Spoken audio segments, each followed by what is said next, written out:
So Skills Connect is really a place that we're going to have all of the bold and responsible change makers come together. The reason we set up Skills Connect was really because every conversation we were having with customers or in the market, there is so many incredible people that I'm coming across on my journey. I have felt so privileged to have access to the best minds in the world.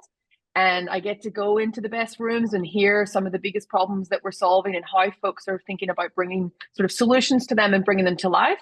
We also hosted our Skills Connect sort of dinner series where we brought our change makers and change agents together to really bring them as part of a community. And we've had so many requests from folks around what are we doing next on that? And it's just impossible to have constant amounts of community activation without sort of with meeting everyone in all the cities. So we really thought we would bring to life our Skills Connect series. For anyone who doesn't know, my name is Siobhan Savage. I am one of the founders and also the CEO of Reejig. I will be your host for all things Skills Connect. So welcome to the very first formal version of our Skills Connect series, where we're really talking to, incredible folks. Today, we're discussing integrating sort of a bold and responsible workforce strategy in. And one of the key concepts of this is how skills are not automated, but tasks are. And as you start to think about this new world of work, where not only are we just dealing with, our workforce, but actually we've got a new worker coming into town, which is generative AI and our digital workers. So when you think about actually designing a workforce strategy that solves for not only your current workforce, your flex workforce, but also your digital workers, you have to completely reinvent the way you're thinking about it. And this requires a really bold strategy around reinventing your workforce. But on the other side of it, it requires being responsible and making sure that you leave no one behind. So this is really powerful in terms of our new world of work. We're also doing this into the market because we believe that it is our responsibility, especially myself personally, to educate as much as possible. This is a completely new world for everyone, and we're all learning as we go. So really creating a community where folks can find out what is happening, what are the changes that are coming about. Now, a little bit of context before I hand over to our guest. So I can tell you a version of this story because I've got the, my perspective, and then Jacinta can tell her version of the events, but a little bit of context. So go back 4 years ago, Reejig was a tiny little company. We had a PowerPoint, a little scrappy MVP. We had this big vision where we believed in really this one ecosystem that would have all of your workforce data and all of your work data. And we would use that system of intelligence to make good and fair decisions when it comes to who you find in terms of hiring, who you mobilized, who you reskilled. And we had just sold our first customer, MYOB, with the incredible Sally, who will be coming on the Skills Connect very soon.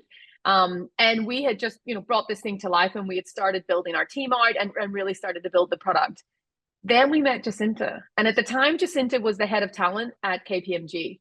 Now, for anyone who is from the space, going after KPMG as your second customer was probably a bit crazy. But we really believed that with the business that they had and the problems that they were solving, that Reejig could be an incredible solution. And that was when we met Jacinta. And we really, from that moment, from meeting to, where we were at, we had to grow up pretty quickly because KPMG expect a certain level of working with them. They're experts in this space. They hire the best people in the market. They're the folks that advise our customers when they're thinking about transformation. So it really took us from being that baby little Reejig into suddenly we've got to grow up. So I am forever grateful for Jacinta. I'm forever grateful for KPMG for believing in us as, founders, but also as a product. And they have evolved from, everything from finding talent to now mobilizing, reskilling, resource allocation.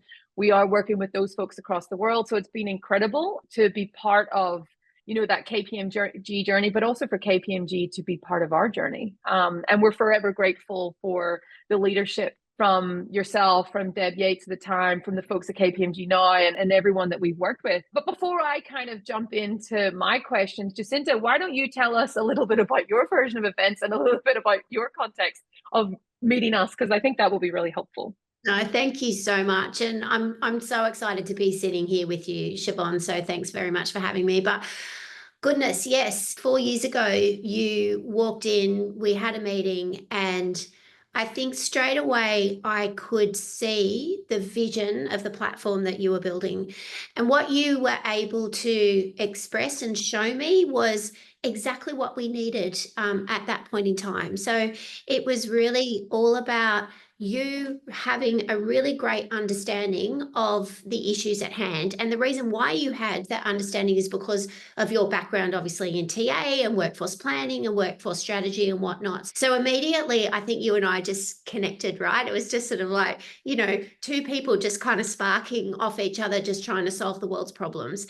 And look where we are now. So your version of events is super similar to mine. I mean, we had a number of sort of issues that we needed to solve across a really complex organization back then. And the platform that you were showing me and the vision was like nothing I'd seen before. And I could absolutely see where this was going to go. So of course there was no hesitation in championing this and you and Reejig across KPMG. And look where it is now. I know. And the thing that was really interesting, and I think there's if you imagine where our journey started, like we were always workforce intelligence. So our design of product was never to be a recruitment product, right? Like our vision was always workforce intelligence that powers decision-making support when it comes to finding, moving, mobilizing. And the great leaders were folks that looked at this and thought this could help me solve like multiple different problems. Because when you think about it, like the decisions that you make, whether you're hiring, succession planning, doing resource allocation, really you need the same data. You need to understand the work, and then you need to understand the worker, and then you need to orchestrate like the speed of matching really those folks to opportunity. The one thing that was really interesting in our journey is like, you know, we started in Australia and we had the best talent acquisition leaders in the market at that time who were really passionate about, you know, one, looking at beyond just talent acquisition, but looking at mobility becoming part of their tech stack and what they should own. And I personally agreed with that. And you were one of the folks that could really see that this wasn't a recruitment platform. Now, what we did do, for context for folks listening online, is, you know, recruitment at that time was the biggest problem to solve. It was the biggest pain in the market. It was causing the most pain for executives. It was getting budget. From a business perspective, and I'll talk less about, you know, the customer for a second. I'll talk about when you're building a company, you have to go where the critical event is. So if anyone in this call is thinking about building a business, you have to go after the critical event. And the critical event at that time was actually finding folks. So for us, we made the conscious decision in our business to kick down that door and solve that problem as our first entry point to get us into large organizations, because that was kind of the way that we were thinking about building the company. And that worked out really well because that got us in the door to help us think. And the recruitment thing is a really complex problem to solve. Like when you think about actually solving it from a product perspective, you know, you really have to have, you know, like good quality people data and good quality work data to make those decisions. But that was really the vision that we had sort of presented you with and others with, that it was like, you're pioneering in this space. We're going to learn and feel at the same time. Failure is an important thing when you start to innovate, and failure should be acknowledged and accepted. And everyone should embrace failure, because like every time we fail, we create something even better. And that was one of the things that I loved working with you, because we hadn't figured this out. And also suddenly we had to turn into this grown up company overnight, you know, like we went from, you know, being like the scrappy little tiny team into suddenly having to work for KPMG, and they have such a high standard of expectations, which was the best thing that could have ever happened for us.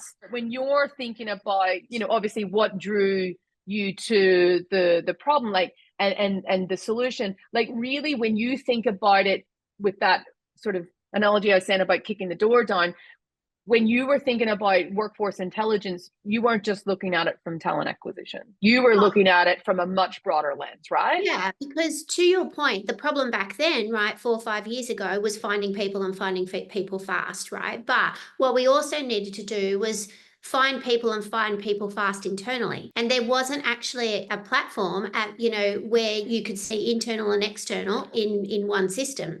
And so what this enabled us to do was to have visibility on the folks that we had internally, who we could also consider first and foremost for some of those opportunities that we were out hunting in market for, right? If you've got people internally, it's a no-brainer. Why wouldn't you go, with those, or at least give them an opportunity? But it's not even just that. It's actually having the visibility of those people who have the skills and the potential and, are agile enough and wanting to grow and develop their career. And so what Reejig offered was the ability to see both all in that one space. And that was groundbreaking. And we hadn't seen that before. That was very new. And the thing is that you could very, very quickly then see where it would actually go and evolve to wearing that workforce planning strategic hat as well. Mm-hmm. So, Yeah. it really was breaking down the walls or the silos in terms of, you used to just see internal recruitment, you used to see external recruitment, you used to see workforce planning. Very quickly then we saw internal and external recruitment come together. And many organizations have done that beautifully over the last sort of 4 or 5 years. But what you and I could see actually was the agility to understand from a workforce strategy perspective the people that we had and the tasks that were, or the roles that could be completed and the skills that they had, to really break down the walls between workforce strategy and talent and start to bring that together. And that is now what we're able to see. And we're beginning to see it as we talk to some of our customers. Mm-hmm. Yeah.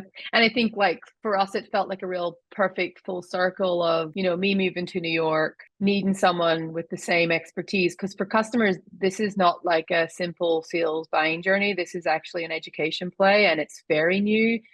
Gartner had data, and I'll happily share this with anyone who wants it after. Under 5% of the world's companies have a product in place like a Reejig. So we are right at the early journey. So for those who've been on this journey, going on this journey, like you are by definition pioneers, because under 5% of the market have even adjusted to this and adopted. So like that's pretty incredible. And then for you to kind of be coming into the APAC region to be really like driving that for us, it feels like such a beautiful romantic story for us in terms of the whole journey in itself. I'm going to take you back to probably would have been the start of last year when I called you, and I was calling you more as a peer advisory moment in that moment.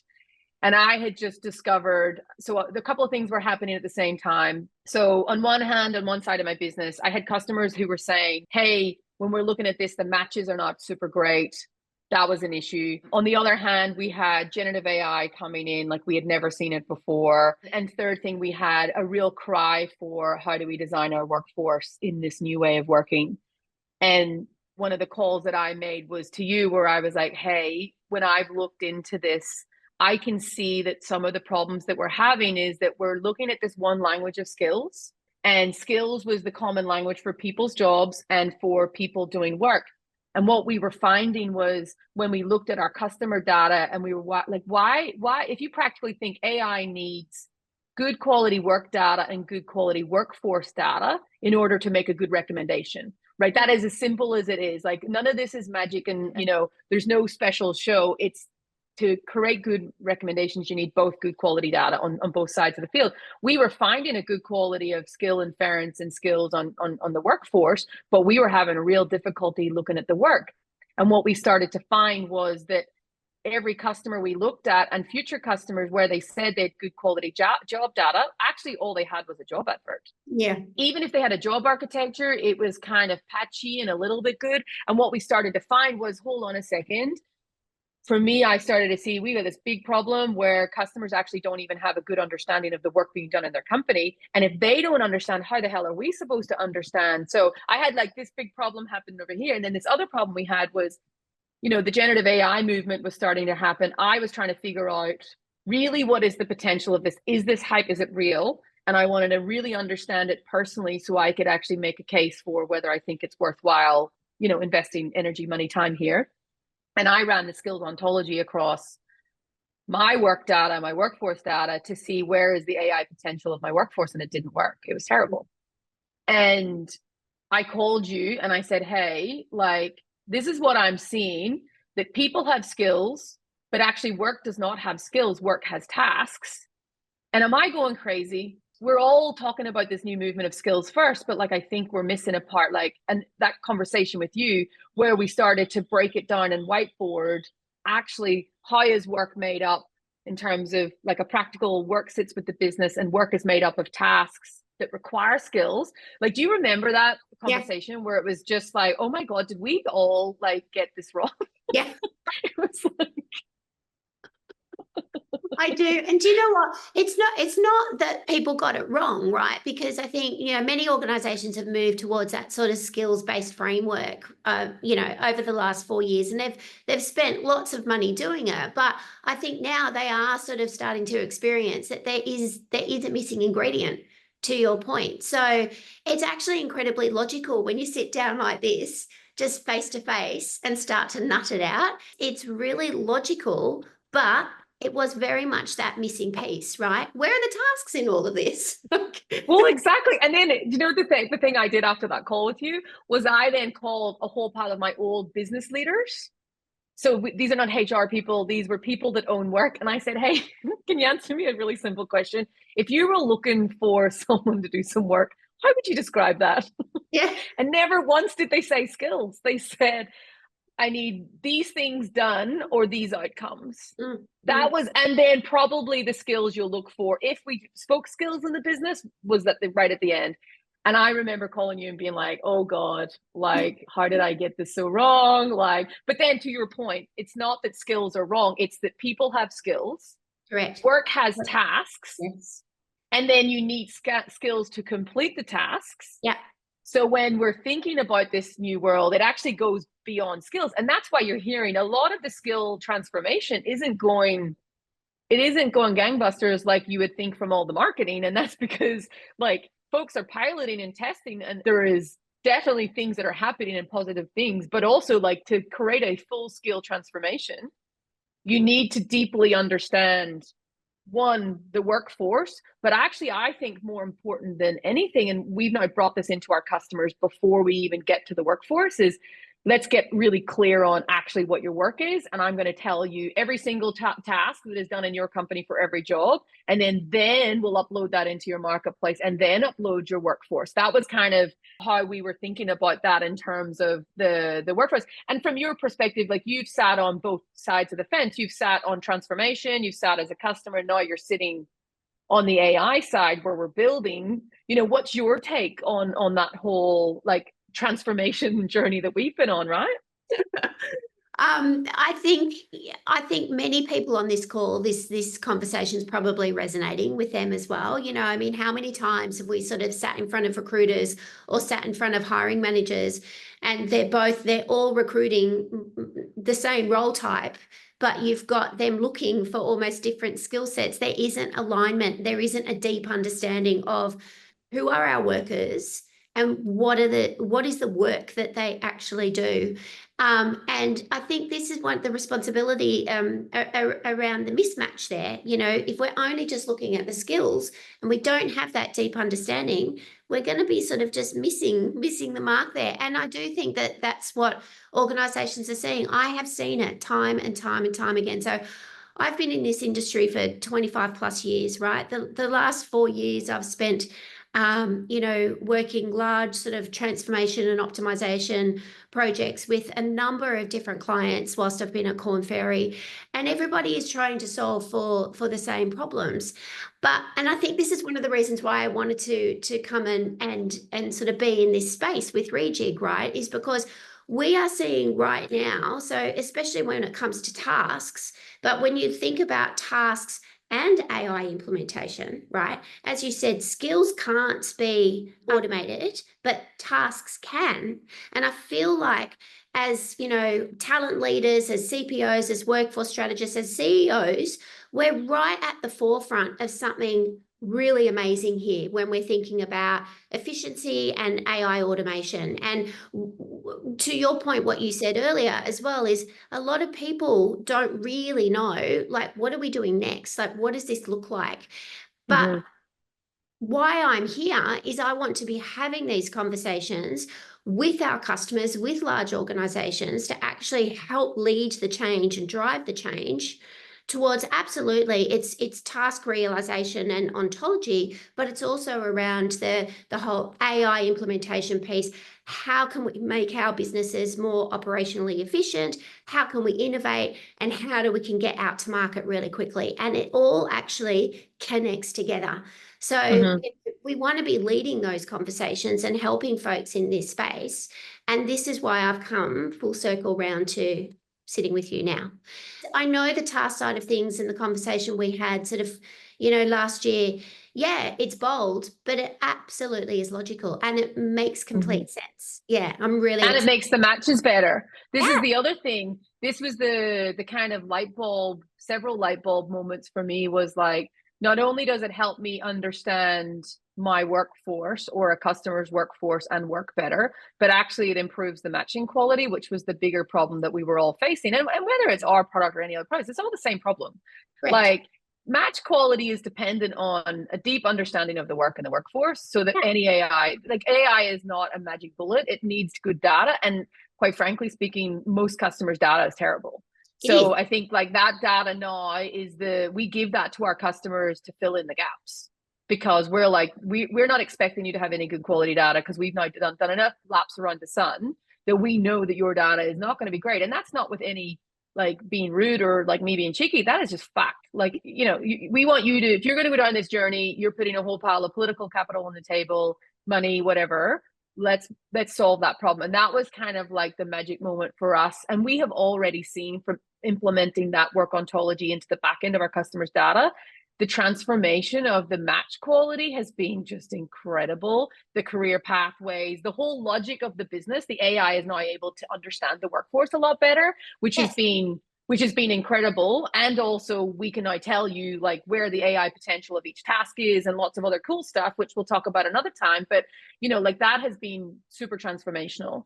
Now, we're both recruiters by trade. We started our early career, slamming the phones and getting candidates sold into customers back in the agency days. And then our careers evolved into more broader sort of talent management, workforce strategy. And then both of us ended up in sort of this optimization world. Yeah. One of the biggest things that we see is customers get really excited. Talent leaders, specifically talent acquisition leaders, are getting really excited about this. And then when we go into their teams, the leader disconnect between the end user of the recruiter and the evolution of them being on the same journey. Like, what do you think is critical for talent sort of acquisition leaders right now to think about when they're thinking about, adopting a new technology and moving towards like this new way of system of intelligence? Technology is only as good if folks actually log in and take actions. So like we have seen a real like resistance from that user group specifically around changing behaviors, and the recruiter wanting to go to a system when they're used to just going to LinkedIn and used to just posting and praying. What do you think the new leader in TA needs to think like? What are the things that they need to build in terms of their skill set? Like, paint that picture, because given what we've all learned together, what do you think? Yeah. It's a really good question. And I think that the advice I would give TA leaders right now is to educate yourself, think beyond the traditional boundaries that had already been set historically when it comes to talent acquisition. Start really understanding what is it that your CEO is looking for. What is it? What are the problems that we're trying to solve for at a C-suite across your organization? And then start thinking differently, because at the end of the day, we need to start having the conversations and aligning what is our TA strategy roadmap, but is that roadmap actually aligning to the 3-year, 5-year plan or roadmap for the organization? Because I think what you're going to find is that if you start to break down those boundaries and have those more senior conversations, you're going to see that there's actually a mismatch in what you're thinking traditionally has been important in the market is possibly not going to be matching what the roadmap is of your CEO and organization. So I would encourage people to be bold, to have those conversations. Don't be paralyzed by, oh my gosh, there's all this AI automation or whatnot going on. Just actually start the conversation, and then you will be really surprised, I think, in terms of the knowledge that you're going to get, but also the influence probably that you will have with your own knowledge when you're talking to your CPOs, when you're talking to, the COO, when you're able to actually share that this is a broader problem that talent and workforce planning can help to solve for. Yeah.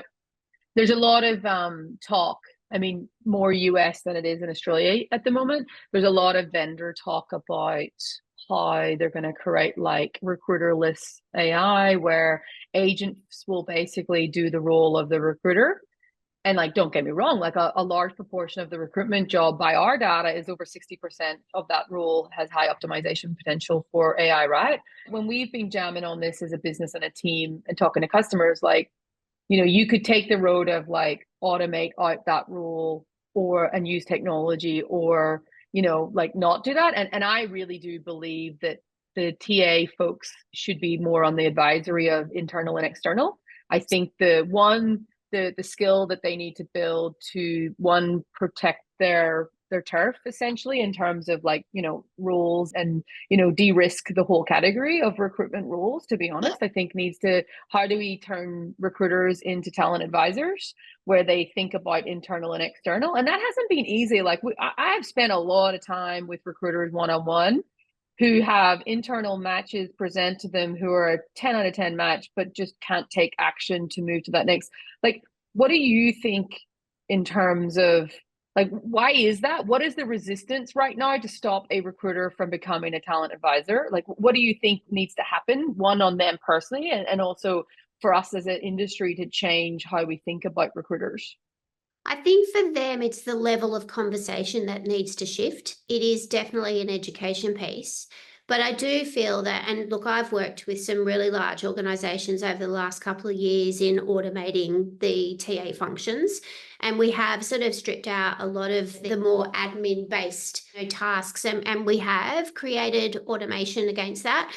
And then what we've had to do to help manage the change from a behavioural perspective is re-educate and redefine what do those recruiters need to be focusing on, and then helping them to have those conversations, to your point, not just to become talent advisors, but actually to also think about workforce planning. So it is having a far more broader and consultative conversation. But I think as talent leaders, we can't just expect that our recruiters are going to know how to do that. So we actually have to be really, really clear in what is the change management program, and give it a period of time, but also really delineate with the recruiters what their tasks are and their roles and responsibilities, and give them that, I don't know, whether it's like some sort of targets or SLAs or whatever it is, to help them understand what their next steps are in the level of conversations that they need to have.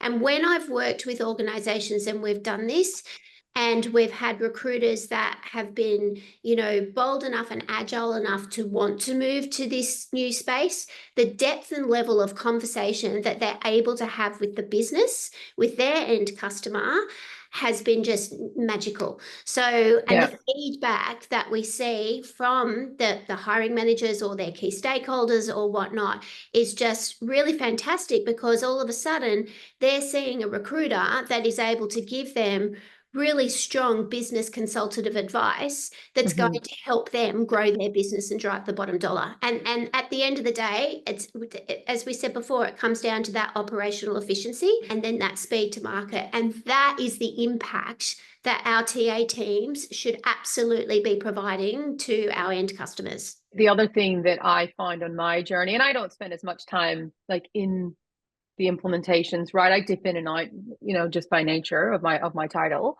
But like one of the things that kind of blew my mind a little bit was, we're all kind of talking about this skills thing, and we know what skills are, and we've got this, like, we just know because we know. But actually, when we rolled out to the majority of the talent acquisition teams, and even to when you roll out to employees, no one knows what skills are, why they're important, what's the difference between a skill, expertise, like that was really insightful for me to actually, like, we over assumed. You kind of always come in with these theses that like people will just get it, and like that's a thing in business where, oh yeah, like everyone knows. Like most recruiters were actually mixing up the differences between skills and experiences. Yeah. And one of the things that we've started to really think about as a business, and I say this from like Siobhan, the person that people helped me build this company in Australia. Like without Australia recruiters, we don't exist. So the debt that I owe to this market specifically and to that group is like, you just don't know. Like it's very personal for me. So we've been spending a lot of time thinking about, and these the conversations with you is like, what skills do we need to prepare, and what can we do as a company with the money that we have and the ability that we have at scale to educate? And a lot of it was like really going back to like, what are skills, why are they important, teaching people like skills master classes, which are all around like educating them as part of go live. But also like, this is not even just about Reejig customers, right? This is about like the whole recruiter world. In order for them to successfully move into talent mobility or resource allocation, resource management, like they need to understand skills, they need to understand availability, they need to be able to understand like work and make connection points between that. And a lot of what sort of your role will be is starting to think about educating the recruitment folks and the early career professionals who are starting their journey. What are the couple of things that you're thinking about when we're looking at sort of the type of, is it change management, is it baseline knowledge? Because those things are like really important, and we all make the assumption that everyone knows this stuff, but they don't. No. And it's so true what you're saying. Like, I cannot tell you the number of organizations that I have worked with and gone into, and where they're very large, right? And you've got teams that are working on capability frameworks, right? So, and a capability framework is all exactly that. It's based on, skills and competencies, but the mindset isn't naturally to, oh, actually, we need to take this capability framework, we need to give it to our talent function. So, and it seems so simple, right, as experts in this space now, but so many times I've had to have the conversations with leaders in terms of, we need to take that capability framework, which outlines all of those skills and competencies. We need to align it with our TA function, because we need to then make sure that everything we're doing from a TA perspective, the adverts, the job descriptions, the phone screens, the interview questions, that everything is connecting back to the skills that are in that capability framework. And it doesn't happen easily. So I guess what I'm really looking forward to in sitting in this seat as, I guess, the workforce strategist in this region, is working with organizations just to help connect the dots on that. I'm not just talking about the capability framework, but I'm talking about the work ontologies that we now have the ability to build to provide that data. And then at the end of the day, it's really working with all the appropriate teams to make sure that everybody is on exactly the same hymn sheet. Yeah. And I'll tell you another story. Like, I was working with a client, and there were many hiring managers across the country that were recruiting for exactly the same role. But there was absolutely no consistency in those hiring managers in terms of not even just the skills that they were looking for, but the role that they wanted. It was exactly the same role, Siobhan. So can you imagine an AI trying to cope with Oh my gosh, I know. So talk about like really messy data. So, even down to the actual role and the tasks that we're doing, there was not clarity on that, of course, and we've seen that. But how that manifested was the workers or the new hires would come in, and they actually weren't clear on what were they there to do, what were the tasks that they needed to deliver, how were they actually going to go about that. And of course, there was just this massive churn. So what I love about the tasks and the work ontology is that, we can actually start to bring all of this together, so that all these disparate hiring managers or recruiters or whatnot all have one set piece of data that we can start to work towards. And then I would guarantee you, with this particular client, if we were able to implement something like this, that level of churn, I mean, it wouldn't be the only magic silver bullet, but it would certainly help to make sure that when new hires come in, they actually know the job that they need to do. Yeah. And I think it's so many of our learnings, and we're talking about the recruitment use case a lot, only because actually that's been where most of the projects in Australia have started, and they have a high failure rate in terms of not working out so well. And it really comes down to the key factors that Jacinta has just said, where we're seeing a very different, and this was one part of just where we were at in building our product versus two, the market has actually shifted. Like the way I would describe it and the way I've described it to my team and to investors, it's like we're catching about 5 waves now in Reejig in the market. So the problems to solve at a CEO level right now, and if anyone isn't checking earnings calls, I would highly advise you to download earnings calls that are publicly available for your company, put them in the ChatGPT and ask it to summarize it in the context of, what does it mean in terms of my workforce? Because then you know exactly what your CEO is caring about, which means that's where the money's going to go and the energy needs to go for your team. And that's one of the things I keep coaching folks on. It's like a really simple thing, but it's so valuable. But what you'll really see, because I have analyzed a lot of earnings calls in the last 6 weeks, it's incredible. If you did a word cloud, there's 4 keywords that are coming out: operational efficiency, AI implementation, velocity and speed, and reskilling. They are like the core things that if you are on this call and you're anywhere in TA, talent management, workforce planning, capability, data analytics, workforce intelligence, whatever your title is, that is the market. I have run the research across pretty much every major industry and in every country, and that is the core focus. And the way that we have designed this work ontology is really focused on, if we know every single one of your industries, so we've got 23 different ontologies. So it used to be, before we had this one skills cloud, we chucked that in the bin last year. And what we ended up doing was we built 23 different industry specific ontologies. And inside the ontology, we understand every single job. We understand all of the tasks that can be done in each one of those jobs. We then know the skills required to complete those tasks. So that is what we would call your baseline data that we give to you when you start working, to fill in the gaps so that it makes sure that you've got that data. And that can be used. I can see a question from Max as well. Like, I can see your question of, we spent a lot of time on the TA space, but to your point, from a workforce planning, workforce shaping, actually, before you start looking at your current workforce, you need to understand, what is the work that my business does? And we have seen, my view was, if I could get it 80% accurate, where I'm telling you 80% of the tasks that I'm telling you about your company are correct, and then you do the localization based on, we add your job adverts, we add in, job architectures if you've got them. Job architectures are helpful, but they're not super amazing because they miss that next level of context. If we can blend that together, we can give you that insight. We've seen more recently that we'd even a 90% approval rating from customers when they're looking at that, which is great. But that data should be used for everything from, what is my future workforce need to look like when you're thinking about workforce planning? Where is the AI impact into my work? Remember, people have skills, work has tasks, and the task is automated, not the skill.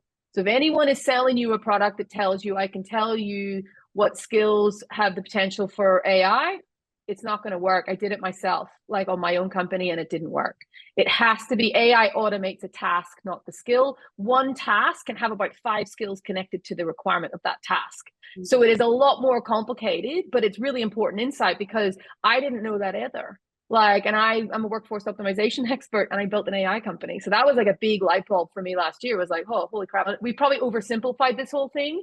But when I understand all of my work, I understand all of the tasks, I can start telling you cool things. So we have a customer where we're helping them, and they want to be really bold and reinvent, but be really responsible and reskill. So their CEOs, and every CEO in the country and in the world now has went from, we need to check out AI and see if this is a thing or not, and check the risk, to now, how do we implement this and where is the best place to implement? The worst thing that you want to do in the business is run out and buy millions of dollars worth of technology without thinking about a roadmap to implementation.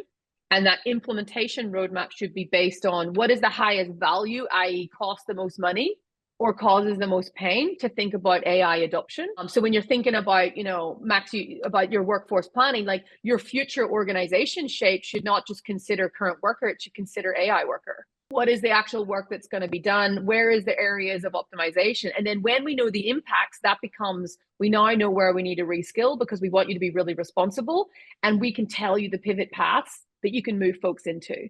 So when we're thinking about sort of that world, Jacinta, as someone who has experience in, consulting and AI, you've been kind of front row seat with me on some of the best calls in the world right now. Like, you can, why don't you share a little bit about what you're hearing from, you were just over in the US with me, and I brought you to some of the top meetings that we had, and you got to hear that. Like, why don't you share a little bit about what you're hearing from customers, and hopefully that we'll see that resonate through the folks on the call. Yeah, no, absolutely. Thanks so much. So to your point, CEOs are screaming out for operational efficiency. They're wanting to understand, where can AI be implemented? They're wanting to innovate, and I guess they're wanting to get out to market fast. When we're talking to some of these organizations, what they're feeling could happen, I guess, is perhaps consultants coming in and talking directly to segments of the business and business leaders, and consultants sort of saying, well, here's what we think you need to do, business leader. And then that gets pushed onto, I guess, CPOs or people and culture and our workforce strategy teams. But I guess what I'm hearing and feeling is that it should be the other way around. And we're all actually in a perfect driver's seat to help drive and lead that conversation, rather than to be the receiver. Correct. And to be told, this is the journey you're going on. So when we're talking about, AI implementation or any kind of sort of automation, essentially what that's going to do is it's going to change the workforce. So if something has some sort of connection back to the workforce, it's really the responsibility of our CPOs and people and culture team and whatnot to actually say, well, hang on a minute, if we're actually going to be looking at digital workers, or we're going to be automating parts of our business, that's actually going to have a knock-on effect to our workforce. So yes, we want to be bold as an organization and, take on innovation and AI implementation, but we also need to be responsible and understand that that's going to have, some sort of effect on the people and the workforce. So therefore, give this to us, let us build out what this roadmap looks like, especially when with the work ontology, we have the right data to make those decisions, so that we can actually drive the strategy from a central place within people and culture and lead those topics and conversations. Yeah, I think completely agree. I would say that most HR executives do not want to be told what to do. They want to solve the problem. So no one wants consultants coming in through the top and telling us what to do. I would say where I probably get more vocal in the rooms is like, this is our moment. Like, actually, when you think about work and workforce and actually, resource allocation, when essentially it should sit with us, we should understand that, and we should be the driver of that. So, rather than waiting for it to be us to be told what to do, we should be proactive about understanding the AI impacts and where that can help our workforce, so that we can be really bold and really responsible. I'm just seeing a question back, or a sort of point question, don't know what it is, how to describe it, but Max has come back and said, analyzing current jobs and tasks may not be as relevant to the way work is being done in the future. Correct. But what I would say, Max, from fact, is that before you can design the future jobs, no one actually knows what the future jobs are. We were all told years ago that here were the jobs of the future. And by the way, they were the wrong path to send everyone into reskill. So until you understand the current implications of AI to current jobs and current work, you cannot predict what the future jobs will actually look like, because new jobs are not just pocketed out of nowhere. They're formed from other parts of jobs being broken down and augmented to then free folks up to then add certain levels to their job. So I would say step one in any of this process about workforce strategy and planning should be understand today the impacts of AI in the workforce, because it's not going to change overnight. It's going to be an evolution of work over the next kind of period, where you got to understand one, because look how much people, I spoke to a customer in Europe during the week, and what she was saying was that they had been given advice about here were the jobs of the future from folks that, specialized in that area. So taking really good advice. They reskilled a whole factory in the wrong thing, because actually that skill is now skills they're taking out of their business because they don't require that anymore. So I think agree that, you want to be looking at the future, but I think step one is understand the impacts of my work today Then you want to look at, okay, now you understand the work today. What does that free folks up to do more of? And then what are the skills that our business in line with the strategy is going to move towards? And then you look at that. I think it's not as simple as like, what are the predictions of the skill sets in the future? And remember that skills are just connected to tasks. So like people have skills to complete the task. So if you don't understand the work, you can't predict the skills correctly because you don't actually know what they're doing. So I'd say yes, and important step one today, then look at the impacts of my people and how to free them up to do more of the meaningful work and reskill them. And step three then is, okay, now that I know that landscape, how do I think about this new world? One more question for you before we hand over to questions, Jacinta. When you think about the way that we've built our company now, so last year we completely changed how Reejig builds our workforce. So we have our current workforce, we have our flex workforce, and we have our AI workers. We have over 60 AI workers that operate, and you have now had exposure to some of our friends, which has been really fun. What do you genuinely think the prediction would be for AI and workers being integrated into the workforce? What's your take? We're already seeing it, right? You know, I mean, we're seeing it in financial services organizations where, you know, AI is being used to analyze huge data sets. We're seeing in the healthcare industry where AI is being used to help sort of diagnose patients and come up with patient care. You know, we were talking to a CPO last week who talked about AI that's been implemented across their tier 1, tier 2 operations, you know, for both HR, finance and IT, rather than specifically going to a person for those roles. So it's here, whether we like it or not, it is here. Where I can see it going is fast mobilizing more towards, you know, what we would have thought were more sort of, you know, human-centered roles. But what we need to do is to think about, we're in this amazing position right now where we're already seeing it. We, as workforce strategists and, you know, as HR executives, we're in this time where we can start to curate our organizations to plan towards where this is going to go. So we need to look after our workforce. We need to understand how they can be skilled and reskilled towards more human-centered type of roles that these people are going to have more impact, I guess, in terms of, you know, again, going out to market with speed. But we need to make sure that as we're thinking about pathways for our workforce, to your point earlier, that they're true and correct pathways. Yeah. And the only way we're going to understand that is through the data that we've just been talking about. So we have a responsibility to make sure that our employees and our workers are given the chance and the opportunity to reskill, upskill, pivot in terms of their learning paths so that they can move towards, I guess, the human that is inevitably going to be required in digital.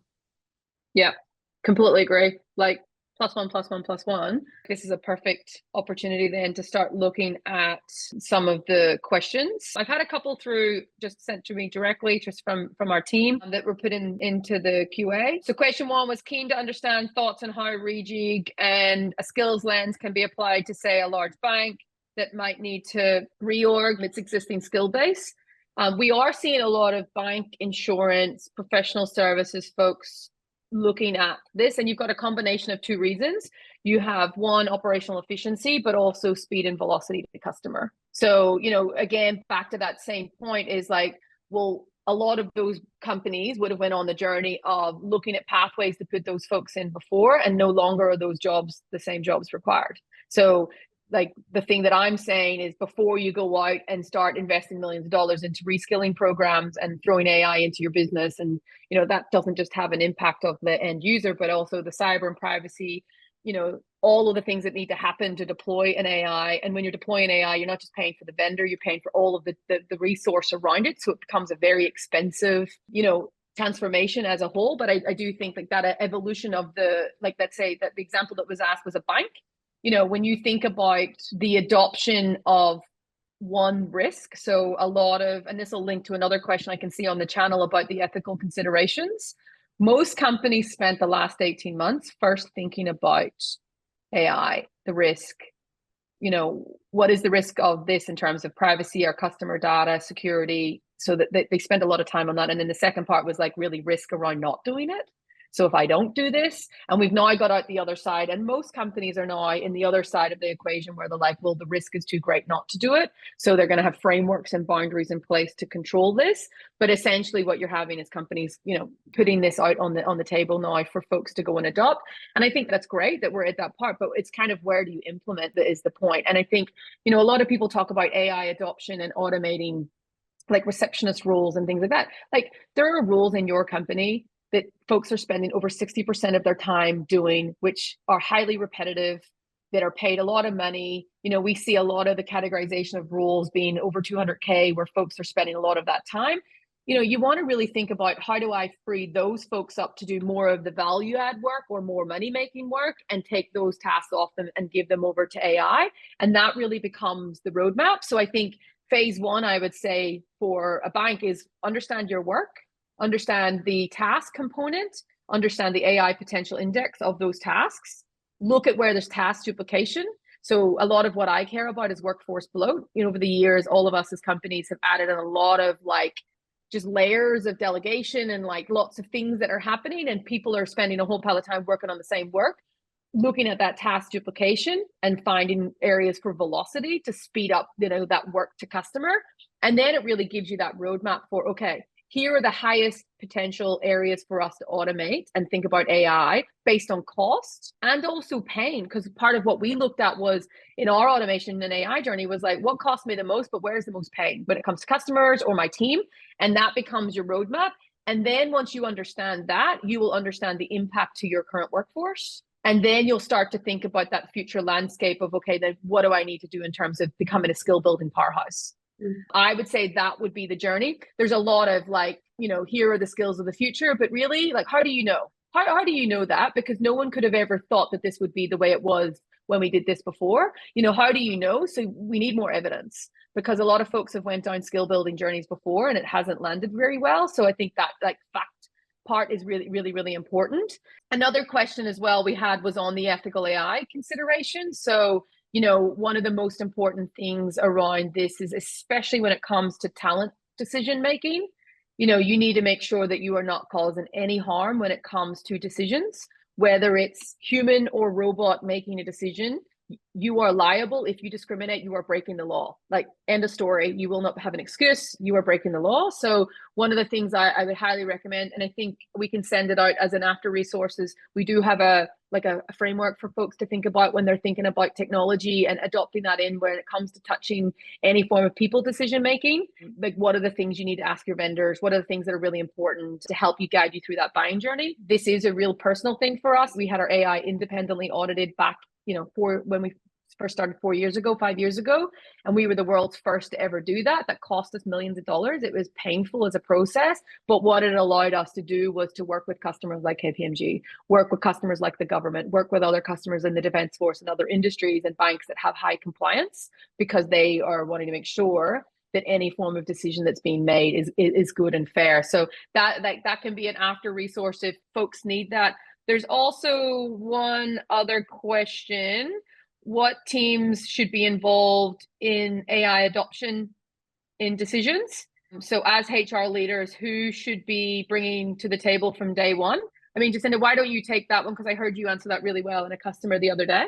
In terms of who needs to be involved in those conversations? Yeah, so not just HR, like who are all the different kind of folks that are kind of generally part of an adoption journey? Yeah, obviously you've got your governance teams, so privacy and security is really important. I would recommend that you bring them on the journey as early as possible. It's sometimes really time consuming to go through sort of the PIA and what that looks like. So you want to be speaking to them. You absolutely want to make sure that your C-suite are across what you're doing, so that you're leading from the top down, that they're understanding the purpose and that it's connected to the roadmap. You want to make sure that you've got your business, your HR business executives across it as well, because that is going to have an impact, as we've been talking about, on the workforce. You want to make sure that obviously you've got your chief learning officers, your CTOs, your CIOs, like everybody from the C-suite, because you need to ensure that it's built into I guess the roadmap, and the knock-on effects will be everything we've been talking about: operational efficiency, speed to market, innovation, velocity. I think you've got to be pretty well networked internally and have your change champions mapped out right from the get-go. Anything you would like to add to that, Siobhan? No, I think bang on, exactly the same thing. Make friends with all people in privacy and security. That's my one recommendation. Get in early with those folks, because they can stop things in terms of priorities, but also risks. I mean, I think the overall theme I would say to folks is, when you're starting to think about this journey, under 5% of the population's companies have moved on this journey. So that tells you from a Gartner perspective how new this is, which is super scary and super exciting all at the same time. This will be led from both the C-suite, but also it'll sit on people executives to actually drive this into organizations as well. So really getting your head around what this means. It is a completely new workforce DNA that's coming in. The train has left the tracks. AI is here. It's not a made up thing. As someone who's actually saving $1.6 million a month now, by adopting a new workforce DNA, and I'm pretty much to break even. That is unheard of for our stage. We are highly productive. We are fast. We're in a very different situation. I would highly recommend that folks embrace this and really think about how to be bold, because you can be really bold and reinvent your workforce in a completely different way, while also making sure that you are responsible, right? And how do you make sure that you leave no one behind? For us, our mission at Reejig is to create a world with zero wasted potential. And the three pillars of that have always been in people, in business, and also society. So I think for us, we don't want to be in the wrong side of history of this one.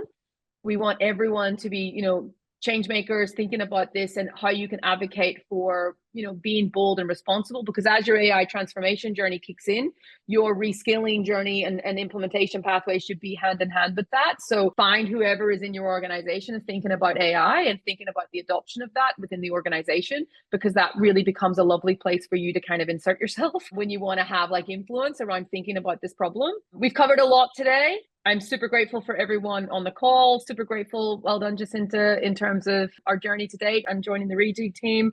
If there's any questions after, always feel free to DM me on social. I'm very active on LinkedIn, so you can follow me there and also send me any questions and I'll reply. Super excited to announce the next session will be with Sally. Sally is the Chief People Officer from MYOB. She has a very busy schedule, or she would have been number one. No offense, Jacinta. Good. We're really excited to have her on, and she has been through all of the journey with us in terms of the ups, the downs, the evolution, the new way of thinking. So we're really excited. Thank you so much to everyone. Have a fantastic day. Hopefully you get some sun, and I will see you again soon. Bye, everyone.